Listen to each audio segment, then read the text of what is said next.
All right, guys, what's going on? Welcome in. So a new report just came out from ESPN. Of course, right, this is draft week, so expect a ton of different rumors, a ton of different reports, rumblings, little, bits of information really sprinkled throughout the course of the week. I really don't see this slowing down anytime soon. In fact, I actually see the opposite where it speeds up. But in any case, the New York Jets supposedly, right, according to this new report from ESPN, would opt to draft one of the top three wide receivers, Malik Neighbors, Marvin Harrison, or Romo Dunn over tight end Brock Bowers. Now, I actually agree with this. I actually believe that this report would be true here because you look at the wide receiver position for the New York Jets. Yes, of course, they can still go out and add free agents. There's still some really likable free agents out there that personally I feel like make a ton of sense for this Jets team.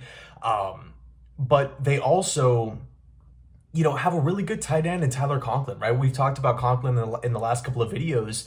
I mean, he's solid. He's, in my opinion, dependable. He had a pretty solid season a year ago, all things considered, right? Hackett was the offensive coordinator, bad offensive line play, 4 different quarterbacks, none of which were all that impressive, as we all know. And it was also a team that didn't really stretch the field vertically, right? So a lot of things were happening underneath, a lot of things were happening in front of the safeties. And Tyler Conklin still managed to snag 620 receiving yards. Now, is Tyler Conklin a game changer? No. Is Brock Bowers considered a better prospect? Would he be considered an upgrade over Tyler Conklin? I think the answer would have to be yes.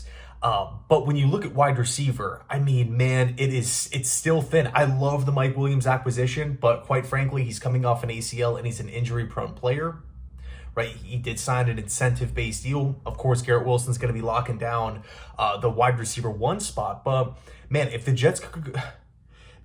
The thought of Marvin Harrison on this New York Jets team is nuts. It is wild, right? And I don't think he's going to be... I don't think he's going to be there for the Jets at spot number 10.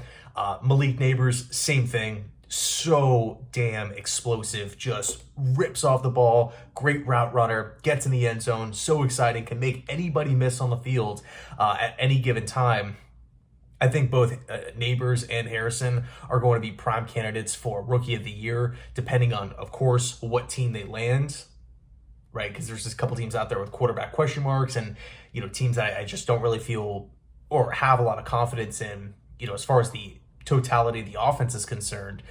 But Romo Dunn is the interesting one here because I think there's a really, really good chance that he could be there at spot number 10. Now, personally, I like Brian Thomas, but Romo Dunn does fit what the Jets want to do. He does have a skill set that I feel like Nathaniel Hackett would like, and it's also somebody who could step in and win.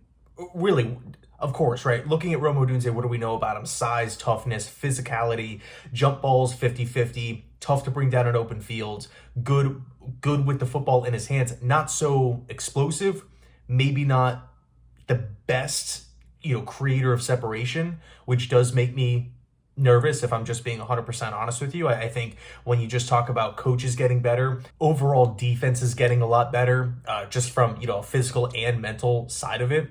I think if you couldn't, or if you didn't really show consistency at separating from the nation's best corners and, again, secondary members at the collegiate level, it's just going to be a lot more difficult at the NFL level to consistently separate, right? It's harder to accomplish something if it is somewhat of a question in college, but then when you get to the NFL level, literally so many different areas are much improved, if that makes any sort of sense. But outside of the separation, I really like Odunze as a prospect. Again, I think he would be coming into a nice situation because he wouldn't be the wide receiver, the primary, right? I think landing with the Jets would be much better than the New York Giants, right? Maybe not for the sake of volume, right? I think whoever the Giants draft, they're going to get a lot of footballs thrown their way. But, with the Jets, you're coming in, you don't have a ton of pressure on you early on. You have other mouths to feed offensively.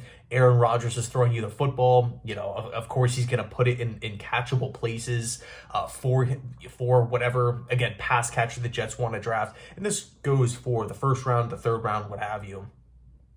So I actually do buy into this report. I think there is some truth to this. I really do. I think, again, because the wide receiving room is so thin, of course, team need, but it's also win now, right? Which is the whole thing. Do you want to win now with a tight end of Brock Bowers or wide receiver, or draft offensive line for like the future? Although I do feel like that argument is a bit flawed because, it's not a guarantee that Tyron Smith is not going to be here for the next 3 years.